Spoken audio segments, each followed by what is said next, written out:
Welcome to the live stream. Thanks for joining me. Going to give it a minute or two for people to get connected. Bunch of people with a variety of questions that they were submitting via Twitter, and hopefully we will be able to get to those a little bit later. I'm going to be talking about a lot of different things on the stream. I mean, generally the question is how long can the current political status quo go on, because things have gotten pretty damn nuts. But that's going to include conversations about Plan C already being dead with healthcare. It's going to involve talking about Trump, Russia.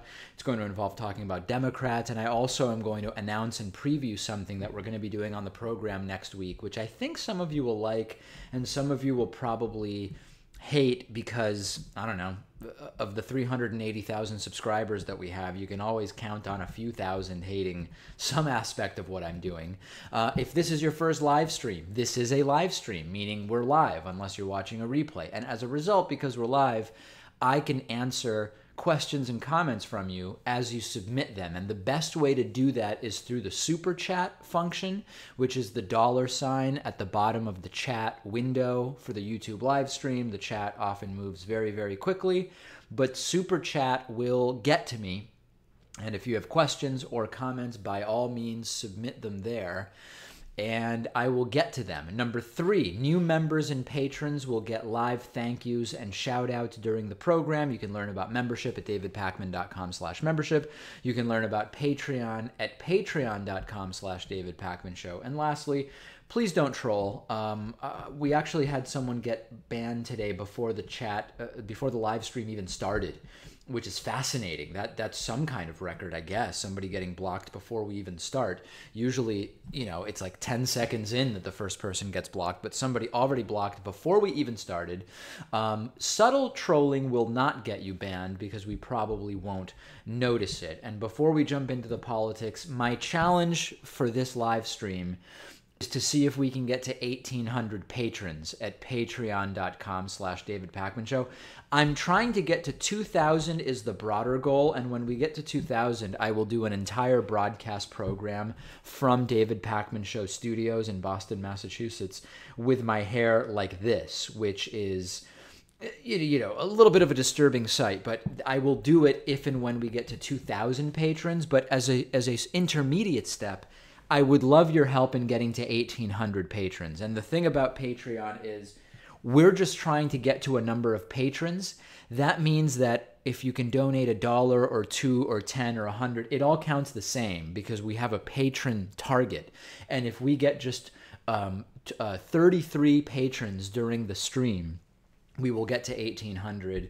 And every single person who makes a pledge during the stream will get a live shout out and thank you. So please check that out.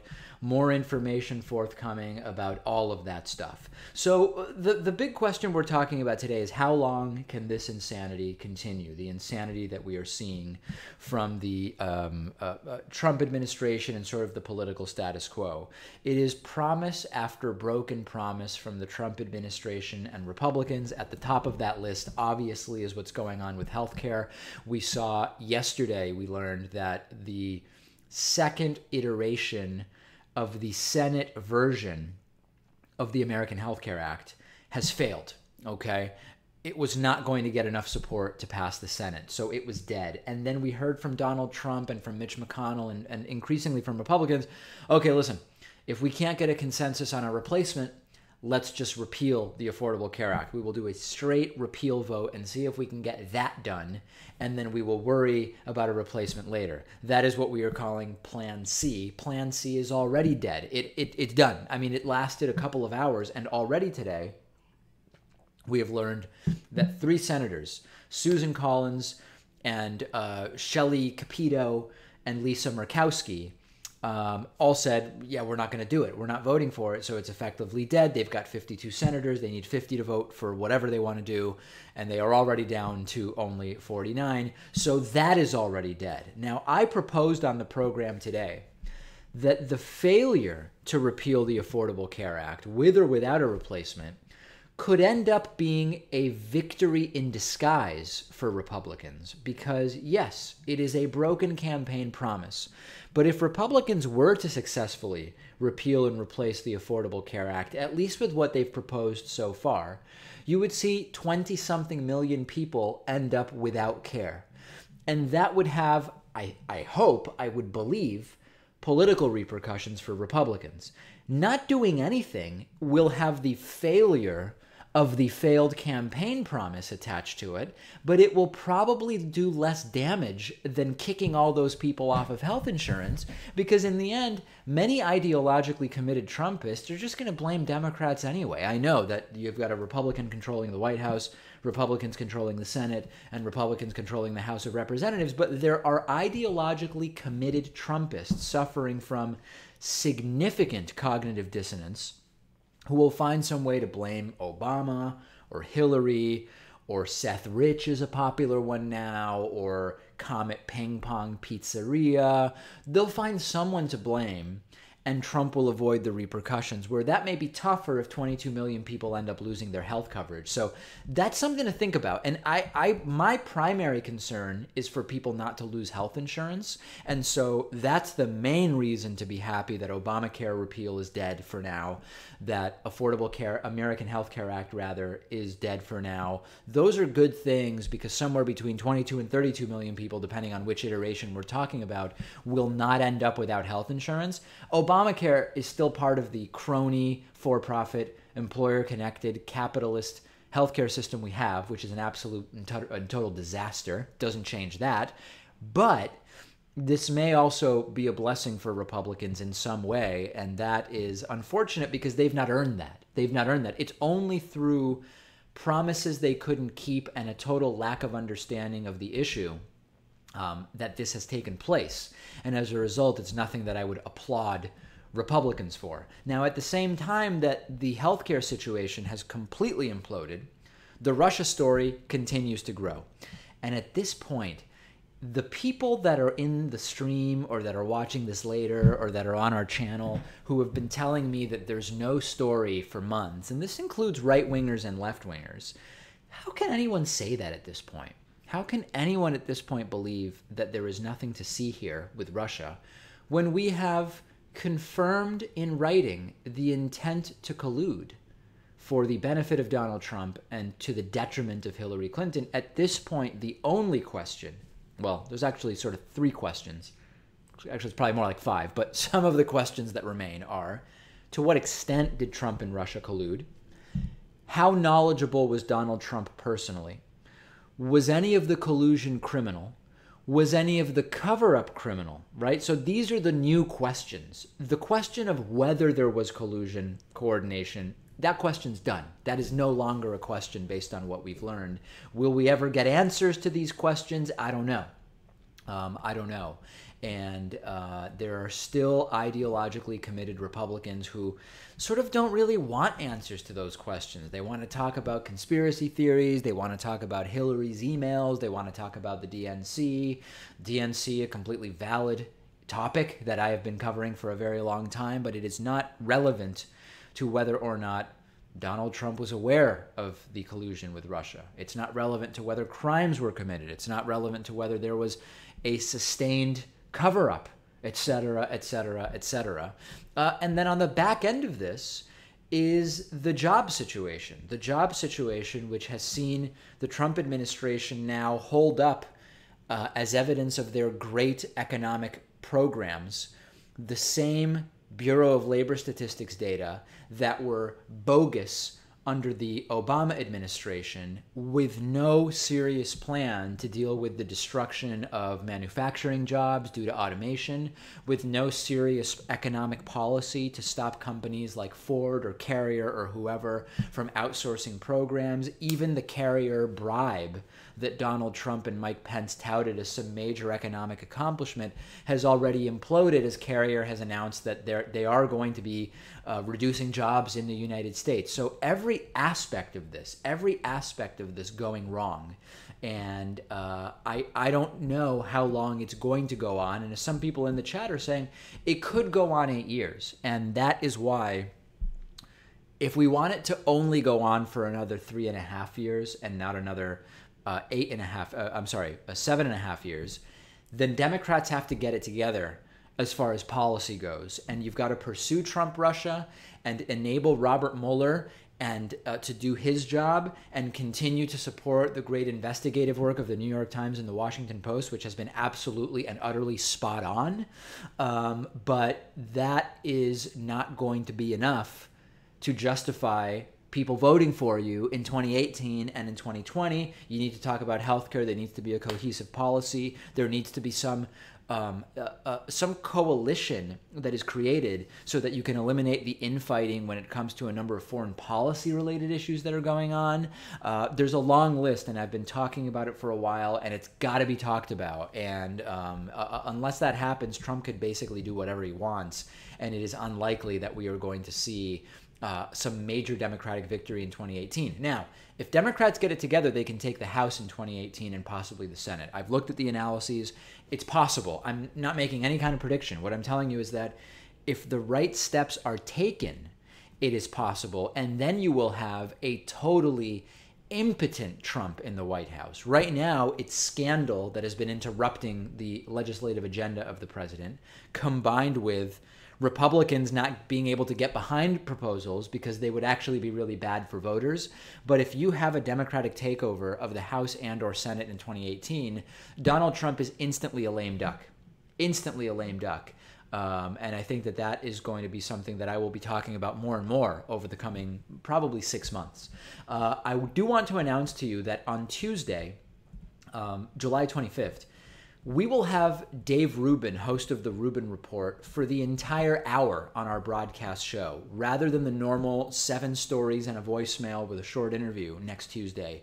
The full hour we will have Dave Rubin, and we are going to dig in detail to a number of issues. I've already received 60 or 70 suggestions for questions or topics to broach with Dave Rubin. Many people want to know, is Dave Rubin now considering himself a right-winger? Many people want to know, what does Dave Rubin think that Donald Trump has done wrong? Particularly since some in my audience believe Dave Rubin has not been critical of Donald Trump. I don't know the answer to that. I will review the evidence between now and then. So we will have Dave Rubin on for the entire program on Tuesday. The best way for you to communicate topics to me are probably via email. So if you go to davidpakman.com, go to the contact form, and send me your questions and comments. That is going to be on Tuesday. And on that day, the bonus show, which is our members only program we do every day, instead of being extra stories, we will have sort of like the core political stories of the day. Instead of being on the broadcast show on Tuesday, they will be on the bonus show on Tuesday. So yet another reason to become a member, which is the number one way that we are supported. And I believe that it is going to be a very interesting interview, assuming that it happens, and I have no reason to think that it will not. Let's get to some of the super chats. By the way, I am asking for your help today in getting to 1,800 Patreon donors. We are at 1,767 right now, meaning that 33 more donors gets us to 1,800. The reason we are raising this money is because, unfortunately, our YouTube revenue has effectively disappeared. We've lost 85% of our YouTube revenue as a result of the YouTube advertiser boycott. Some people are calling it adpocalypse. You can call it whatever you want, as long as you understand the urgency of the situation. I am asking for your help. Even just $1 a month is going to help get us there to 1,800 patrons by the end of this stream. Every single person who makes a pledge at patreon.com/davidpakmanshow, I will personally thank you live during the stream. Okay, so please keep that in mind. Get those pledges in, and I will thank everybody, and we will start thank yous shortly, as we've already had a few people start signing up for membership. So on that note, let's get to the super chat questions that we are seeing. Eritro Pathak has sent a $2 super chat related to Dave Rubin. What's your opinion on Dave Rubin's Reddit AMA? I have not seen it. I will be reviewing it in advance of our extensive, detailed interview scheduled for Tuesday. By the way, Every once in a while this happens. It's funny that this thing about whether I'm gay is happening again in the chat. And some people actually said I've confirmed I'm gay multiple times. I don't know what my sexual orientation has to do with anything, but I'm heterosexual. I have only dated women in my life. Thank you very much. With peace and love, why it matters, I don't know. GR has sent a $5 super chat. Pac-Man, a man indeed. Not only once with the truth, but indeed twice with the truth or more. Certainly the DZ be a man indeed. See? GR now with an unfettered month upon month track record of completely incoherent super chats, but we appreciate his support. No doubt about that. Daryl Dudley has sent a $5 super chat. What's the term you used in the past for making up so much stuff that you don't know what to believe? Okay, I think you might be confusing two things, Daryl. I've talked about the debate technique called the Gish Gallop. The Gish Gallop is a debate technique where you cram in a whole bunch of stuff in a short period of time, and then your opponent basically is unable to refute all of it, and it can kind of come off like you made some good points. So, you might say something like, well, my opponent is personally a terrible person. You should see what he does to his wife. And by the way, he's lying about healthcare, and he also has never voted for a tax decrease in his life. And then 60-second rebuttal, right? And then your opponent couldn't possibly refute everything. So that's a debate technique. The other thing is I've talked about how the book Brave New World by Aldous Huxley is sort of more in line with what we're seeing right now in American political society vis-a-vis the Trump administration than 1984, insofar as it's not that there's sort of like a limitation on media outlets or speech, but because of the blurring of news and opinion journalism, because of fake news websites, because of real news websites being called fake news, there's just a generalized confusion about, man, what can I believe? Anything could be true. It's just too confusing. I'm not going to worry about it type of thing. So I think that there might be two different things there, Daryl. That were confused. GR has sent a $2 super chat. DZ, tell 30 memberships guy I love him. Love GR. Okay, what GR is talking about is that a David Pakman Show viewer named Marshall Bratz has subsidized half of 30 memberships, okay? So what Marshall has done is a yearly membership is $60 on our website. This gets you the commercial-free all-access pass and the bonus show and yada, yada, yada. Marshall Bratz came to us and said, I'm going to send you $900, okay? This is to be allocated as paying for half of 30 people's memberships. And what we are allowing for is for 30 people to now get memberships at half price. And because we are doing these first come, first served, I've got 3 left of these, okay? We announced this yesterday. We had 8 left as of earlier today. We now have 3 left. If you want one of the half price memberships, just send me an email, okay? Go to davidpakman.com, click on contact us, and say, hey, I want one of Marshall's memberships or the half price memberships or whatever. And then I'll get back to you with a coupon code. There's just 3 left, okay? So I would do that sooner than later if that's something you're interested in. Frank McWright has sent a $20 super chat. Interested in your opinion of an ideal healthcare plan? I still feel like we have to deal with the greed of the insurance companies. They don't provide care, only the ticket price, and their concern is money, not health. I mean, we need to be looking at the most successful healthcare plans among the wealthy nations, right? So there was just a study done by, I believe it's the Commonwealth Fund. I talked about this yesterday on the program. And as it turns out, there were a dozen or so countries ranked among 5 different categories in terms of their healthcare systems. And as it turns out, the U.S. was at the bottom of that. 5 categories were evaluated: access to care, equality of access regardless of income, administrative efficiency, how well the care process works, and how good the health outcomes are. And the UK ended up first, followed by Australia, followed by the Netherlands. So I think we need to look at the systems that work, right? Why are we tweaking a system that is morally bankrupt and economically not viable? why are we focused on tweaking that when we need a total upheaval? Now, what you're pointing to, Frank, is the problem, which is if you apply market logic to an area that does not have a sort of normal demand curve, you're going to have a bad time. And this is why it's immoral to apply market logic to healthcare.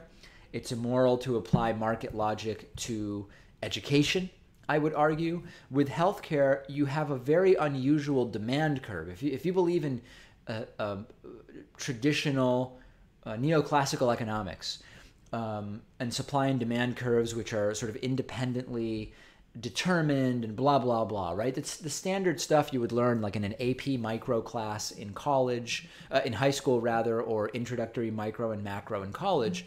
You would immediately understand that the elasticity of demand for healthcare is not like anything that would approximate a sort of market solution. You immediately realize that it just doesn't make any sense. And if you want to say, hey, you know what? Phones, we're going to sell phones and we're going to use the market supply and demand and we want as close to perfect, pure competition as possible. Okay, I don't know the logic for doing that with healthcare. And by the way, we are doing a major deep dive, as we're calling them. We are doing a major deep dive into classical liberalism. Classical liberalism has become super trendy. And a lot of the people saying that they are classical liberals don't know what the hell they're talking about. Classical liberalism is being used by people who say, I'm on the left, but I don't like social justice warriors. And that's not classical liberalism. And in fact, this relates to healthcare because classical liberals believe that the market should be the market should provide for anything which is possible for the free market to provide. That means that since the market can deal with healthcare inefficiently, immorally, in a very depraved manner, if you're a classical liberal, you believe that healthcare should be in the total free market, under a total free market umbrella. If you're a progressive, but you're for free speech and against SJWs, you're not a classical liberal. I hate to break it to you. So we're going to do a big deep dive into this, and it is upcoming. Daryl Dudley has sent a $5 follow-up super chat saying, that's it. Thank you, sir. My pleasure. Jash8585 says, can't you save money if you get rid of your name in the number that people call you for the show? By the way, I am not a fan. I have no idea what this person is talking about. If you get rid of your name in the number that people that call you for the show, I think that this person is saying, we have our voicemail number is 219-2DavidP. Would I be able to save money if we get rid of that number? We're not paying anything for that. I mean, it's a Google Voice number. The 2DavidP thing, it's Google Voice. We don't pay anything for it. So Josh, despite not being a fan, I appreciate you looking out for the bottom line for us, but no, we are not. That is not an opportunity to save money. Frank McWright with a $20 super chat. Looking forward to the deep dive. Your opinion on Sebastian Gorka. Yeah, Sebastian Gorka is this advisor to the Trump administration who has ties to, I don't remember exactly. Let me see if I can find my story. He's tied to anti-Semitic Holocaust deniers, and he is of Hungarian descent, and he is an absolutely vile and totally depraved individual, and it's stunning, absolutely stunning that he is involved with the Trump administration. So my opinion of him is quite negative, Frank. Giggs has sent a $2 super chat. How much have YouTube Red views been helping financially? Okay, so the YouTube terms of service prevent me, unless I want to risk our revenue going to zero, from giving specific numbers. But as a percentage, let me pull this up, as a percentage of YouTube revenue, this month, for example, let's just go with this month because it's about 2/3 of the way through the month. YouTube Red revenue, and for people who don't know, YouTube Red is you pay $10 a month and then you never see ads on YouTube, and in exchange, the video producers get like a fraction of your $10, okay? YouTube Red partner revenue is responsible for 8.4% of our revenue this month. And Super Chats responsible for 6.5% of our revenue this month, okay? So hopefully that gives you a bit of an idea. Let me do some thank yous. I am asking for your support in getting to 1,800 Patreon donors by the end of today's live stream.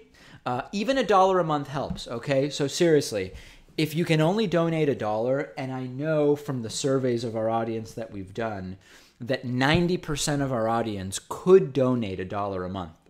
If you're in the 10% that literally could not, I don't want your last dollar, okay? In fact, I want to keep the show independent and free because I'm producing it especially for people who might not have the financial means to buy shows or get HBO or whatever.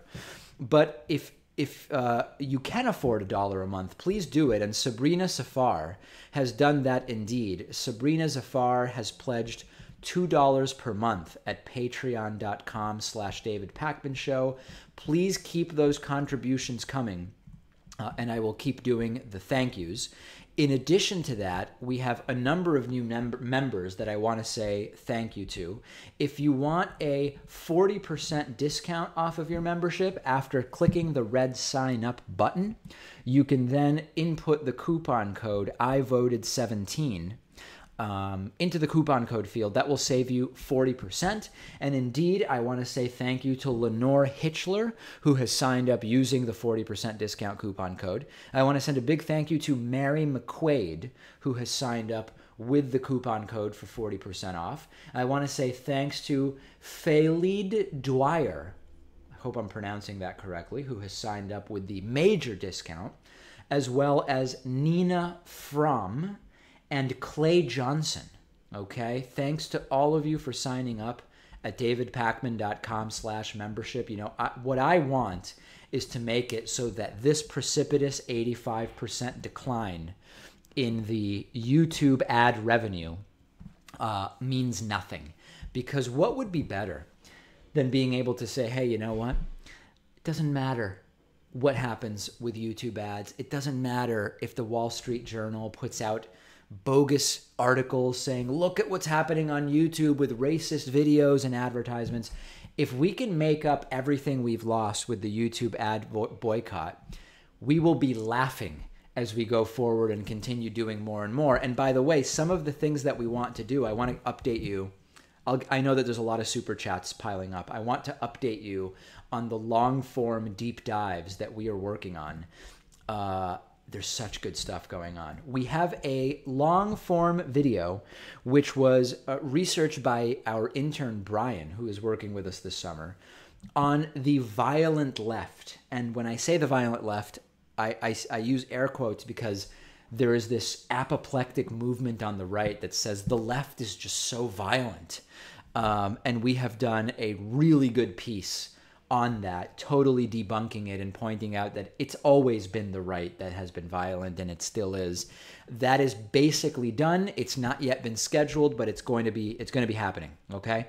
We have our classical liberalism is pretty effing conservative. That's what we're calling the video. Classical liberalism is pretty effing conservative. Producer Noah Ferguson has been working on that. The narration is done. We are in the editing phase for that. It's going to be really good. Really good. That one's about 20 or 22 minutes, and I think you're going to like that. We are then going to be working on debunking socialism has never worked. Now, I'm not a socialist. I am not a communist. I am not a Marxist. I have studied Marx, and I think that there is much of interest in Marx's work. But I am really, I would consider myself more aligned with sort of Scandinavian democratic socialism. And even though the word socialism is in there, democratic socialism and socialism are two very, very different things. However, unless we actually understand history and define terms, there's really no point in even talking about economic systems. So we are going to be debunking the false notion that socialism has never worked. People often like to say, oh, look at the USSR. Look at Cuba, proof that socialism has never worked. Wrong. We are going to be debunking that. And we also, Noah Ferguson's working on that one. And then we also have a long-form deep dive that our intern Brian is working on voter suppression. And we are going to simultaneously debunk the notion that in-person voter fraud is a problem. It's not, and we're going to go into detail about it.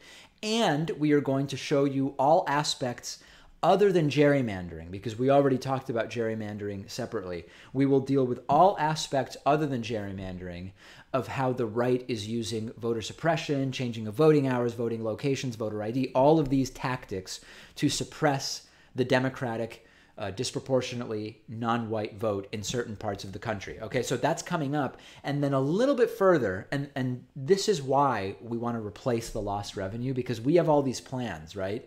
And I want to just be able to do all this stuff and not worry about YouTube ad revenue. We are going to be doing a deep dive on race and IQ, okay? In the spotlight recently because of a controversial Sam Harris podcast with the author of The Bell Curve, Charles Murray. But we are going to go way, way beyond that. And we've got both our production team working on it, and we've got some viewers who have particular knowledge in this field, and we're working on this, and it's going to be really good. And lastly, and this is arguably the most ambitious project that we are taking on. We are working on a mini series on critical thinking. Okay, mini series on critical thinking, 12 to 14 parts. We are going to talk about basics of epistemology. We're going to talk about cognitive biases. We're going to talk about logical fallacies. This is a major production. So in order to do this, for you to understand what it is that we're doing, in addition to producing 5 shows a week and 5 bonus shows a week, we are also working on these extensive projects, which in and of themselves would be a lot of work. And we're doing that in addition to the 5-day-a-week show. So by all means, please help out in any way that you can. Patreon.com/David Pakman Show, trying to get to 1,800 patrons by the end of the stream. But let me get into taking more questions from you, because I see that they're piling up, okay? Werf1 has sent a $10 super chat. An insurance model is a total non-starter for healthcare. Insurance is meant to insulate against disaster. We have car insurance to pay for damage after accidents, not to pay for petrol.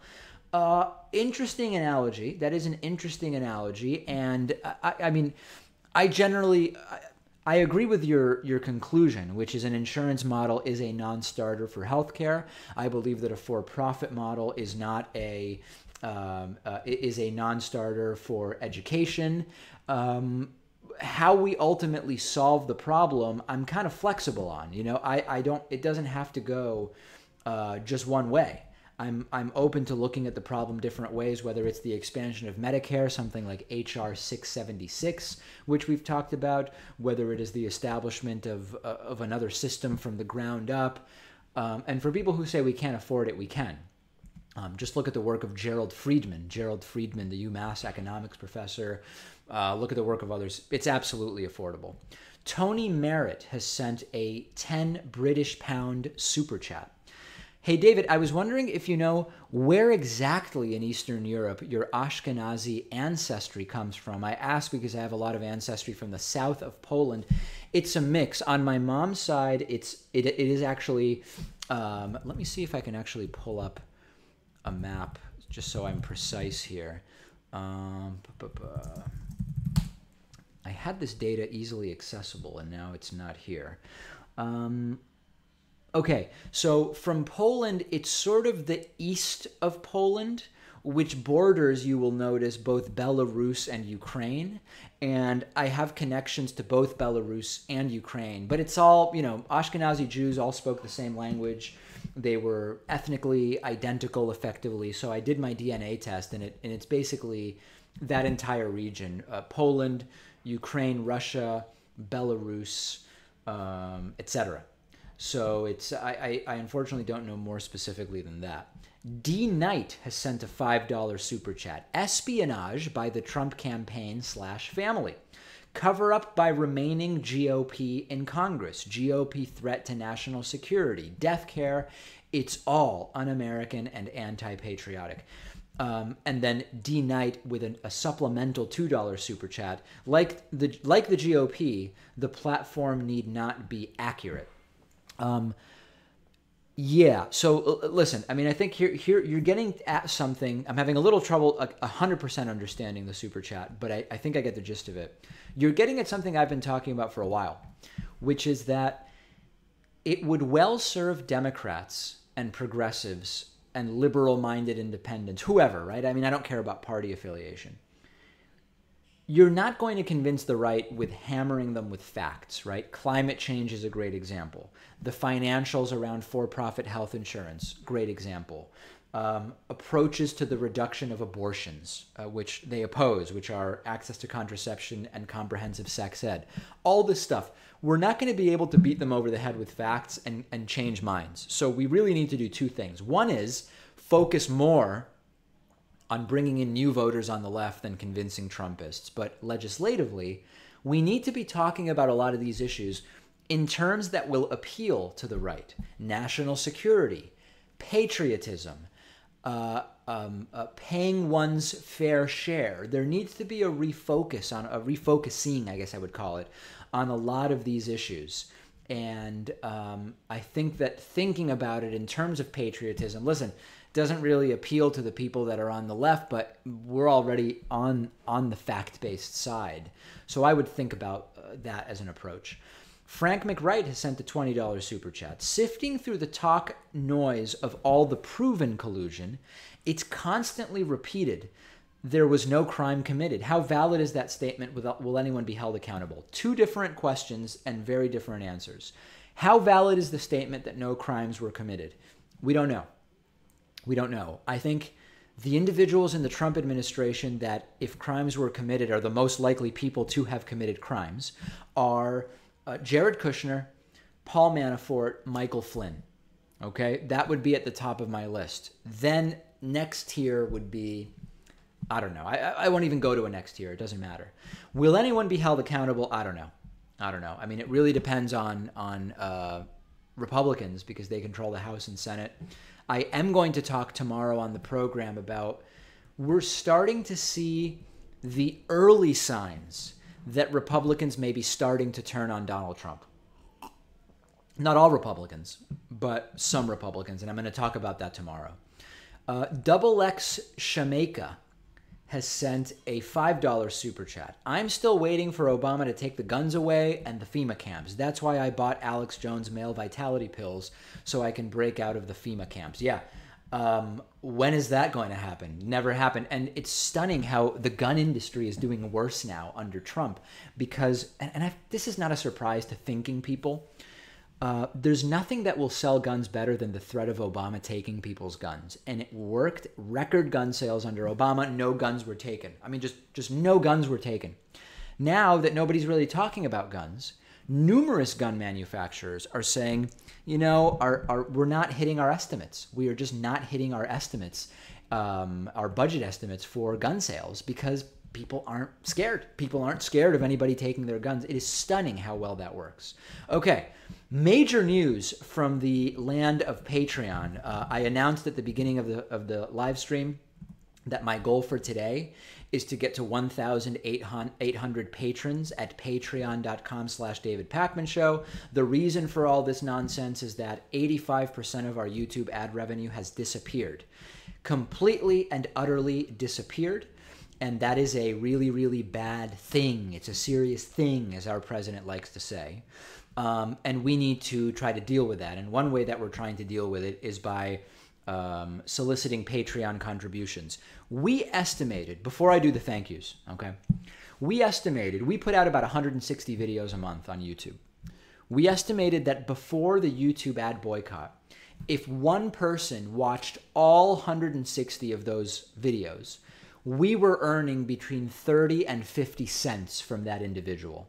So the long and short of it is, and by the way, very few people were watching every video, so really we were earning a lot less from each one of our 380,000 subscribers.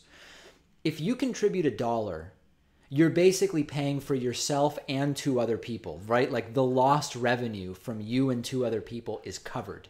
So oftentimes when there are pledge drives, people feel like, if I can only do $1, it's not worth doing anything because like $1 and 0 are very similar. No. $1 covers 3 people. It covers you and 2 others.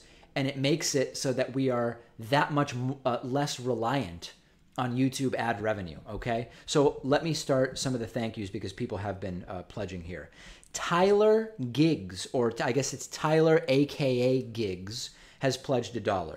Thank you, Tyler. Really appreciate it. Andrew made an initial pledge of $1 and immediately said, you know what, I can do more than $1, and upped his pledge to $2. Eric Thomas Ryan Inglet has made a $2 a month pledge. Thank you very much. I really appreciate that. And Joanne Mitchell has made a $10 per month pledge. That gets us to 1,772 patrons. If we can get to 1,800 by the end of this live stream, I will create and release a half-price membership coupon code, which I will only announce to the live stream viewers, okay? It will only be available to you, won't be promoted on the show, won't be promoted by email or on social media, okay? So if we can get 28 more patrons, even $1 a month, doesn't matter, whatever financial level, I will create and release a 50% coupon code for membership. And by the way, I do want to thank some new members as well. Keith Moulton, thank you so much for signing up. Keith has opted to sign up at davidpakman.com/membership with the coupon code I voted 17. That saves him 40%. And Daryl Dudley has signed up at davidpakman.com/membership, opting not to use the coupon code, opting instead to pay full price. And of course, memberships at any level are very, very much appreciated. So keep it going, and let's see if we can hit that 1,800 patron mark, and then I will release a 50% coupon code to you. Klaus M54, let's jump back into the super chat. Klaus M54 has sent a €5 super chat. He says, concerning the critical thinking subject, thanks for addressing the topic. Please try to identify narratives that can help to spread science and reason. Yes, that is absolutely what we are going to try to do. And we have, if you missed it, I announced that one of the deep dives that we are working on is a 12 to 14 part mini-series about critical thinking, where we will talk about epistemology and critical thinking, logical fallacies. We will talk about cognitive biases. It's going to be tremendous, but that's why we're trying to replace the lost YouTube revenue. Jacob Young has sent a $5 super chat. Trump has almost surpassed Obama's 8-year total civilian kill count in the Middle East. What are your thoughts? Yeah, you know, Jacob, I opted not to cover that story because the headline is really, it's a stunning headline, which is, in his 6 months fighting ISIS, Donald Trump has already killed as many civilians as Obama killed fighting ISIS over 8 years. The tactics and approaches have changed drastically from Obama to Trump because the nature of ISIS and its location has changed. So I felt like the headline was not what it was made out to be, and I did not feel as strong about the details being a coherent narrative. So I opted to sort of put that story on my keep track of it and check in next week and see if I can flesh it out in a way that makes more sense. But yeah, I did see that story. Tina Howard has sent a $20 super chat. David, are you familiar with the Indivisible movement? It's basically the Tea Party for the left. I think they've been very effective in conveying their concerns with their Republican state representatives. Do you? You know, Tina, I don't know much about the Indivisible movement. Let me see if I can... Indivisible movement. I'm just going to make a note to check it out afterwards. I know that they put out that guide to resisting Trump, and I looked at that, and that was pretty interesting. But I'm not, beyond that, I haven't looked into it too much. Their website looks pretty solid, and I'll check it out after the live stream. So thanks for the suggestion. Okay, GameFire74 sent a $14.31 super chat. I think Trumpists are becoming more unhinged. I've been seeing comments to start literal civil war upon Trump impeachment. Used to think it was hyperbolic. Is it conspiratorial madness or real threat?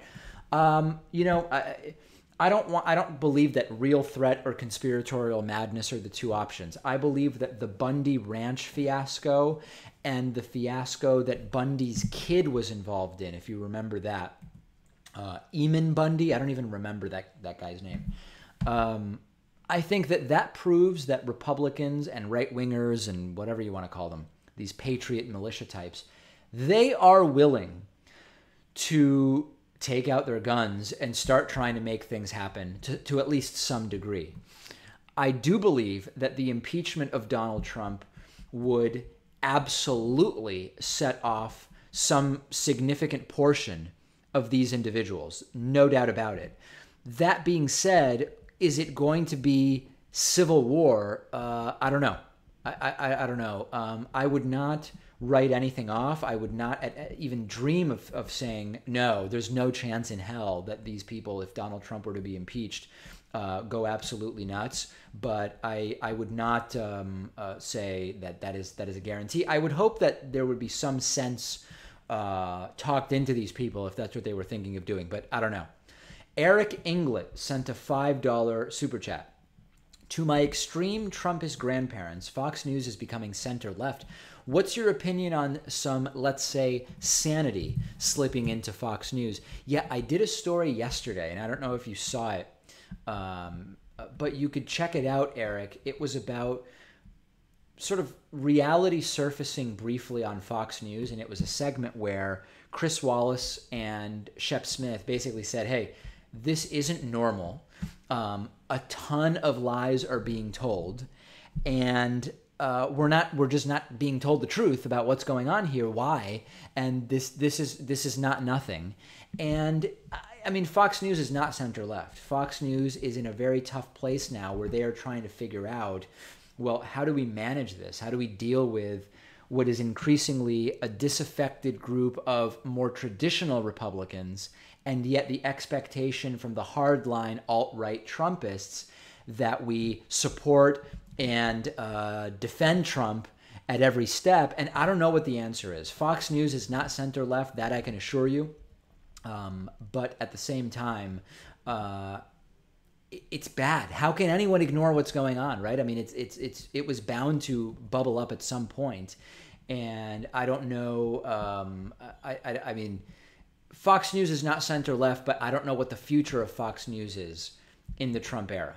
Trump used to love Fox News. Now they're actually being slightly critical of Trump.